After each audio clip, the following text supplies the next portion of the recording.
दरअसल हाल में पीएम मोदी ने प्रधानमंत्री सूर्योदय योजना की घोषणा की है। बताते चलें, इस योजना के तहत 1 करोड़ परिवारों को छत पर सौर ऊर्जा प्रणाली मिलेगी। अब अगर प्रधानमंत्री सूर्योदय योजना के बारे में देखें तो यह केंद्र सरकार की एक प्रमुख योजना है। इसमें आवासीय उपभोक्ताओं के लिए छतों पर सौर ऊर्जा प्रणाली स्थापित करना शामिल है। इसका लक्ष्य गरीबों और मध्यम वर्ग के बिजली बिल को कम करने के साथ साथ भारत को ऊर्जा क्षेत्र में आत्मनिर्भर बनाना है। याद रहे, वर्ष 2014 में सरकार ने रूफटॉप सोलर प्रोग्राम लॉन्च किया था, जिसका लक्ष्य 2022 तक 40,000 मेगावाट या 40 गीगावाट की संचय क्षमता स्थापित करना था। वैसे यह लक्ष्य हासिल नहीं हो सका। अब सरकार ने समय सीमा 2022 से बढ़ाकर 2026 कर दी है। भारत की सौर क्षमता के बारे में कुछ अतिरिक्त जानकारी देख लेते हैं। नवीन और नवीकरणीय ऊर्जा मंत्रालय के आंकड़ों के अनुसार दिसंबर 2023 तक भारत में सौर ऊर्जा स्थापित क्षमता लगभग 73.31 गीगावाट तक पहुंच गई है। दिसंबर 2023 तक छत पर सौर ऊर्जा क्षमता लगभग 11.08 गीगावाट है। ध्यान रहे, कुल सौर ऊर्जा क्षमता के मामले में राजस्थान 18.7 गीगावाट के साथ शीर्ष पर है, जबकि गुजरात 10.5 गीगावाट के साथ दूसरे स्थान पर है। इसके साथ ही छत पर सौर क्षमता में गुजरात 2.8 गीगावाट के साथ सूची में सबसे ऊपर है। इसके बाद महाराष्ट्र 1.7 गीगावाट के साथ दूसरे स्थान पर है। जैसा कि आप जानते हैं, देशों की मौजूदा नवीकरणीय ऊर्जा क्षमता में सौर ऊर्जा की बड़ी हिस्सेदारी है, जो लगभग 180 गीगावाट है। हाल में पीएम मोदी ने जम्मू कश्मीर में दुनिया के सबसे ऊंचे रेलवे पुल का उद्घाटन किया है। बता दें, यह पुल चिनाब नदी पर बनाया गया है। इसे चिनाब पुल भी कहते हैं। यह 111 किलोमीटर लंबे कटरा बनिहाल खंड का हिस्सा है, जो कि उधमपुर श्रीनगर बारामूला रेलवे लाइन परियोजना का एक भाग है। इसकी लागत 14,000 करोड़ रुपए है। दरअसल यह कश्मीर घाटी को जम्मू की कटरा से जोड़ेगा, जिससे यात्रा समय अब 5 घंटे कम होगा। याद रहे, यह नदी के तल से 1178 फीट की ऊंचाई पर है, जो पेरिस एफिल टावर से 35 मीटर ज्यादा ऊंचा है। इसका उद्देश्य जटिल स्थलाकृति और मौसम की स्थिति में कनेक्टिविटी प्रदान करके जम्मू और कश्मीर में कनेक्टिविटी को बढ़ावा देना है। हाल में ICAR केंद्रीय कृषि वानिकी अनुसंधान संस्थान झांसी के सहयोग से नई दिल्ली में नीम शिखर सम्मेलन और वैश्विक नीम व्यापार मेले का आयोजन किया गया है। बता दें, इसकी थीम टिकाऊ कृषि, स्वास्थ्य और पर्यावरण के लिए नीम है। दरअसल इस व्यापार मेले में देश विदेश की 22 कंपनियों ने भाग लिया और अपने उत्पादों को प्रदर्शित किया है। इसके साथ ही नीम को वृक्षारोपण वानिकी के विकल्प के रूप में चिन्हित किया गया है, क्योंकि यह उद्योग की कच्चे माल की आवश्यकताएं पूरी करेगा और कार्बन खेती को भी प्रोत्साहित करेगा। याद रहे, केंद्रीय कृषि वानिकी अनुसंधान संस्थान 1988 में स्थापित हुआ था। हाल में भारतीय नौसेना ने विशाखापत्तनम आंध्र प्रदेश में सबसे बड़ा सैन्य अभ्यास मिलन 2024 आयोजित किया है। बता दें, इसमें 51 देशों ने भागीदारी की है। आपकी जानकारी के लिए बता दें, इस अभ्यास में 2 नौसैनिक युद्धपोतों की एक साथ भागीदारी शामिल है, जो कि इस प्रकार का पहला उदाहरण है। इस अभ्यास का उद्देश्य समुद्री सहयोग और क्षेत्रीय सुरक्षा को मजबूत करना है। याद रहे, इस द्विवार्षिक बहुपक्षीय नौसैनिक अभ्यास की शुरुआत 1995 में अंडमान और निकोबार कमान में हुई थी और उस समय 4 देशों इंडोनेशिया, सिंगापुर, श्रीलंका और थाईलैंड ने भागीदारी की थी। इसकी कल्पना मूल रूप से भारत की लुक ईस्ट पॉलिसी के अनुरूप की गई थी। हाल में पीएम मोदी ने उधमपुरा श्रीनगर बारामूला रेल लिंक पर भारत की सबसे लंबी परिवहन सुरंग का उद्घाटन किया है। दरअसल यह सुरंग 12.77 किलोमीटर लंबी है, जिसे T50 के नाम से भी जाना जाता है। आपको अवगत करा दें, इस सुरंग का काम 2010 में शुरू हुआ था। इसे पूरा करने में 14 वर्ष लगे हैं। इसके साथ ही पीएम मोदी ने 2 विद्युतीकृत ट्रेनों को हरी झंडी दिखाई है। एक श्रीनगर से संगलदान तक नीचे की दिशा में और दूसरी संगलदान से श्रीनगर तक ऊपर की दिशा में शुरू की गई है। वैसे यह कश्मीर घाटी की पहली विद्युतीकृत ट्रेन है। हाल में प्रसिद्ध उर्दू कवि एवं गीतकार गुलजार और विद्वान जगत गुरु रामभद्राचार्य को ज्ञानपीठ पुरस्कार के लिए नामित किया है। दरअसल इसकी घोषणा भारत के सर्वोच्च साहित्यिक पुरस्कार की चयन समिति द्वारा की गई है। याद रहे, यह दूसरी बार है जब यह पुरस्कार संस्कृत भाषा के लिए और 5वीं बार उर्दू भाषा के लिए दिया जा रहा है। आपकी जानकारी के लिए बता दें, गुलजार के नाम से मशहूर संपूर्ण सिंह कलरा को हिंदी सिनेमा में उनके काम के लिए जाना जाता है। वहीं रामभद्राचार्य चित्रकूट में स्थित तुलसी पीठ के संस्थापक हैं और आध्यात्मिक प्रवचन में उनका योगदान अद्वितीय है। ज्ञानपीठ पुरस्कार के अंतर्गत 11 लाख रुपए नगद, एक प्रशस्ति पत्र और देवी सरस्वती की कांस्य प्रतिकृति प्रदान की जाती है।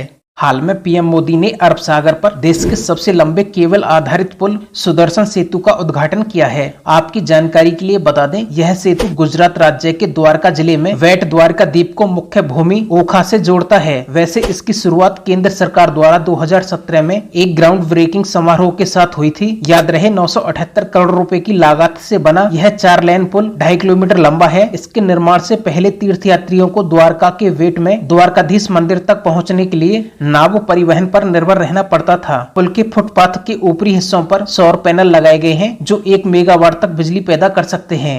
हाल में भारत, मालदीव और श्रीलंका के बीच त्रिपक्षीय तट रक्षक अभ्यास दोस्ती 16 का आयोजन किया गया है। बता दें कि इस अभ्यास दोस्ती के 16वें संस्करण का आयोजन मालदीव में हुआ है। इसका उद्देश्य भारत, मालदीव और श्रीलंका के तटरक्षक कर्मियों के बीच सहयोग और आपसी मित्रता बढ़ाना है। ध्यान रहे, इस अभ्यास में बांग्लादेश ने पर्यवेक्षक के रूप में भाग लिया है। याद रहे, अभ्यास दोस्ती की शुरुआत वर्ष 1991 में भारत और मालदीव के तटरक्षकों के बीच हुई और श्रीलंका पहली बार वर्ष 2012 में इस अभ्यास में शामिल हुआ। यह 2 वर्ष में आयोजित किया जाता है। हाल में केरल सरकार ने पहला जेनेरिक शिक्षक आइरिस लॉन्च किया है। बताते चले, आइरिस को अटल टिकरिंग लैब के हिस्से के रूप में बनाया गया था। दरअसल यह स्कूलों में छात्रों की एक्स्ट्रा कैरिकुलर गतिविधियों को बढ़ावा देगा। यह आइरिस 3 भाषाएं बोलने और कठिन सवालों का जवाब देने में सक्षम है। इसके साथ ही वॉइस असिस्टेंट, इंटरेक्टिव लर्निंग जैसी सुविधाएं भी दे सकता है। दरअसल रोबोटिक्स और जेनरेटिक एआई प्रौद्योगिकियों की संभावनाओं से संचालित यह रोबोट इंटरेक्टिव क्षमताओं के साथ एक बहुमुखी शिक्षण उपकरण के रूप में कार्य करेगा। हाल में कोलकाता में भारत की पहली अंडर रिवर मेट्रो सुरंग का उद्घाटन पीएम मोदी ने किया है। बताते चलें, यह मेट्रो सुरंग कोलकाता की हुगली नदी के नीचे बनाई गई है जो हावड़ा मैदान को एक्सप्लेनेड से जोड़ेगी। आपकी जानकारी के लिए बता दें, यह किसी भी नदी के नीचे पहली परिवहन सुरंग है। दरअसल यह कोलकाता मेट्रो के ईस्ट वेस्ट कॉरिडोर का एक हिस्सा है। इस सुरंग की लंबाई 520 मीटर है जो नदी के तल से 13 मीटर नीचे और जमीनी स्तर से 33 मीटर नीचे स्थित है। याद रहे, हावड़ा देश का सबसे गहरा मेट्रो स्टेशन होगा। हाल में भारतीय सेना और सेशेल्स रक्षा बलों के बीच संयुक्त सैन्य अभ्यास लामितीये 2024 सेशेल्स में आयोजित किया गया है। यह अभ्यास का 10वां संस्करण है और इसका उद्देश्य शांति स्थापना संचालन पर संयुक्त राष्ट्र चार्टर के अध्याय 7 के तहत अर्ध शहरी वातावरण में उप पारंपरिक संचालन में अंतर संचालनीयता को बढ़ाना है। 10 दिनों तक चले अभ्यास में फील्ड प्रशिक्षण अभ्यास, युद्ध चर्चा, व्याख्यान और प्रदर्शन शामिल होंगे। इस द्विवार्षिक प्रशिक्षण कार्यक्रम की शुरुआत 2001 में हुई थी। इस अभ्यास के माध्यम से दोनों सेनाओं के बीच कौशल और अनुभव के आदान प्रदान के अलावा द्विपक्षीय सैन्य संबंधों को बढ़ाना और बनाना शामिल है। हाल में भारत और अमेरिका के बीच संयुक्त सैन्य अभ्यास टाइगर ट्राइब्स 2024 शुरू हुआ है। इस अभ्यास का उद्देश्य दोनों देशों के बीच तत्परता और सहयोग बढ़ाना और मानवीय सहायता एवं आपदा राहत संचालन के लिए अंतर संचालनीयता विकसित करना है। भारतीय नौसेना के जहाज, अभिन्न हेलीकॉप्टर और लैंडिंग क्राफ्ट के साथ भारतीय नौसेना के विमान, भारतीय सेना के जवान और वाहन, भारतीय वायुसेना के विमान और हेलीकॉप्टर, साथ ही rapid action medical team Bharat की ओर से भाग लेंगे। बताते चले, अमेरिका का प्रतिनिधित्व अमेरिकी नौसेना के जहाजों द्वारा किया जाएगा जिसमें अमेरिकी मरीन कोर और अमेरिकी सेना के सैनिक शामिल होंगे। दरअसल प्रसिद्ध कवि और साहित्यकार प्रभा वर्मा को प्रतिष्ठित सरस्वती सम्मान 2023 से सम्मानित किया जाएगा। बता दें, प्रभा वर्मा को यह सम्मान उनके उपन्यास रौद्र सात्विकम के लिए दिया जाएगा। प्रभा वर्मा ने मलयालम भाषा में अपना उत्कृष्ट योगदान दिया है। ध्यान रहे, सरस्वती सम्मान भारतीय संविधान की 8वीं अनुसूची में शामिल 22 भाषाओं के भारतीय लेखकों द्वारा पिछले 10 वर्षों में प्रकाशित साहित्यिक कृतियों के लिए प्रतिवर्ष दिया जाता है। यह पुरस्कार के बिड़ला फाउंडेशन द्वारा प्रदान किया जाता है। इस पुरस्कार के तहत 15 लाख रुपए, पट्टिका और एक प्रशस्ति पत्र दिया जाता है। दरअसल 11 अफ्रीकी देशों के स्वास्थ्य मंत्री कैमरून की राजधानी याओंडे में एकत्रित हुए और मलेरिया से होने वाली मौतों को समाप्त करने का संकल्प लिया। बताते चलें, वर्ष 2019 में मलेरिया के मामले 233 मिलियन थे जो 2022 में 449 मिलियन हो गए। आपकी जानकारी के लिए बता दें, मलेरिया से संबंधित 95% मौतें अफ्रीका में होती हैं। ध्यान रहे, याओंडे घोषणा का उद्देश्य स्वास्थ्य बुनियादी ढांचे को मजबूत करना, कर्मियों की क्षमता का विस्तार करना और कार्यक्रम क्रियान्वयन को बढ़ाना है। इसके साथ ही वित्त पोषण, अनुसंधान और नवाचार के लिए साझेदारी को भी बढ़ावा देना शामिल है। याद रहे, मलेरिया प्लाज्मोडियम परजीवी के कारण होने वाली जानलेवा बीमारी है। यह परजीवी संक्रमित मादा एनोफिलीज मच्छर के काटने से मनुष्य में फैलता है।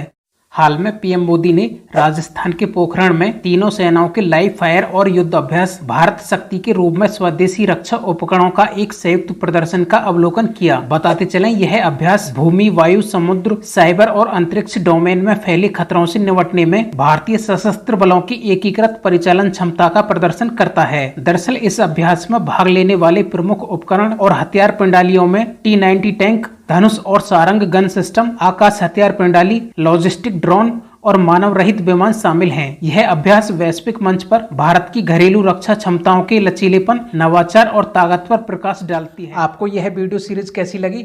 आप HP सोलंकी स्टडी को लाइक, शेयर और सब्सक्राइब कर सकते हैं।